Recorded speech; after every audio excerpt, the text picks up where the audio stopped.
جاتی ہے، لیکن اب آ جائیے اس بارگاہ کی طرف جس کو غوث العظم دستگیر کی بارگاہ کہتے ہیں، جس کو غوث العظم دستگیر کی بارگاہ کہتے ہیں۔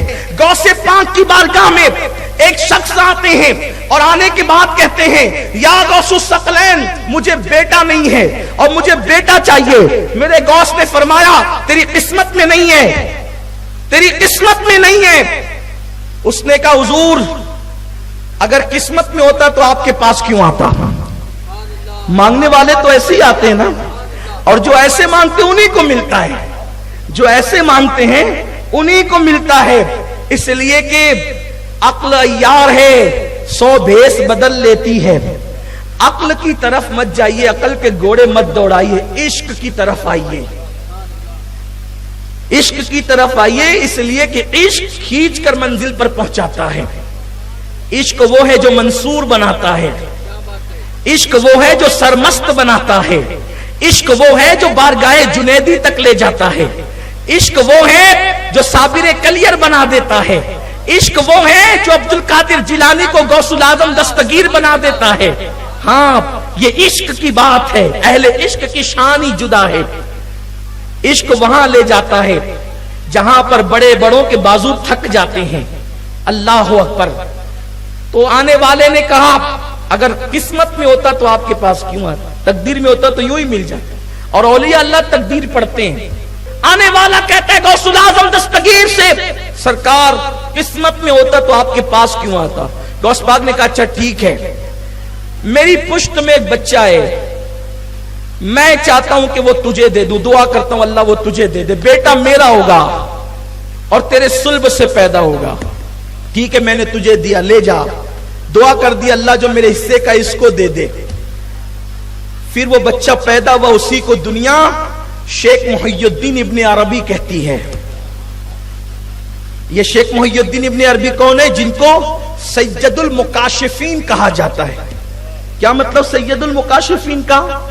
یہ سید المکاشفین کا مطلب یہ ہے کہ جن لوگوں کو کشف ہوتا تھا، کشف، تو اہل کشف کے سردار کا نام ہے شیخ محی الدین ابن عربی۔ ان کی کتابیں پڑھی جاتی ہیں نا تو عقل حیران ہو جاتی ہے، ایسی ایسی باتیں انہوں نے لکھی ہے کتابوں کے اندر، اور وہ غیب کی خبریں لکھی ہے، انہی کا حصہ ہے۔ جو پڑھنا چاہتا ہے وہ اس کی طرف رجوع کر سکتا ہے۔ تو میرے پیارے آقا علیہ السلام کے پیارے دیوان، وہ سید المکاشفین شیخ محی الدین ابن عربی یعنی غوث العظم دستگیر کی مانوی اولاد، وہ فرماتے ہیں، اب سنیے، وہ فرماتے ہیں کہ میں حج کے لیے گیا اور میں کعبے کا طواف کر رہا تھا۔ کون؟ شیخ محی الدین ابن عربی، یہ غوث العظم کے دور کے ہیں۔ غوث پاک کی بارگاہ میں ان کے والد آئے تھے بیٹا مانگنے کے لیے، غوث پاک کی دعا سے پیدا ہوئے، غوث پاک نے ان کو مانوی اولاد کہا۔ خود اتنے بڑے مرتبے پر فائز ہے کہ صوفیہ کے سردار کہے جاتے اپنے دور کے اندر۔ وہ فرماتے ہیں میں حج کے لیے گیا، اور جب حج کے لیے گیا کعبے کا طواف کر رہا تھا، بھیڑ بہت تھی، اسی بھیڑ کے اندر میں نے دیکھا ایک بندہ کعبے کا طواف کرتے ہوئے آیا، اور لوگ ہٹتے جاتے تھے اور وہ آگے بڑھتا جاتا تھا، لوگ ہٹتے جاتے تھے وہ آگے بڑھتا جاتا تھا اور آسانی سے طواف کرتا جاتا تھا۔ میں نے سوچا اس کے اندر جسم ہے کہ نہیں کہ یہ روح ہی طواف کر رہی ہے۔ جب طواف مکمل ہوا تو میں نے اس کو سلام کیا، اس نے کہا وعلیکم السلام یا محی الدین ابن عربی۔ اس وقت میں نے پوچھا حضرت آپ جانتے ہیں اس دور کا غوث کون ہے؟ کیونکہ ہر دور میں غوث ہوتا ہے، یاد رکھنا ہر دور میں ولیوں کا سردار غوث ہوتا ہے، لیکن غوث العظم اب کوئی نہیں ہو سکتا، اس لیے کہ غوثیت کے منصب پر مولا علی تھے، ان کے بعد امام حسن، ان کے بعد امام حسین، یعنی غوث اعظم کی منزل پر، غوثیت کبریٰ کی منزل پر، ان کے بعد حضرت امام حسین، ان کے بعد امام زین العابدین، ان کے بعد امام محمد باقر، ان کے بعد امام محمد جعفر، ان کے بعد امام موسیٰ کاظم، ان کے بعد امام موسیٰ کاظم علی رضا، ان کے بعد امام تقی، امام نقی، امام حسن عسکری، اور ان کے بعد غوثیت کبریٰ کے مقام پر سرکار غوث العظم دستگیر شیخ عبد القادر جیلانی فائز ہوئے ہیں، اور اب قیامت تک امام مہدی کی آمد تک کے اس منصب پر حضور غوث العظم شیخ عبد القادر جیلانی رہیں گے۔ غوث وقت ہوتا ہے لیکن غوث اعظم یہی لوگ ہیں جن کا ذکر میں نے کیا۔ اب غوث اعظم کوئی نہیں ہو سکتا، امام مہدی تک، امام مہدی کی آمد ہوگی، وہ غوثیت کبریٰ کے مقام پہ فائز ہوں گے۔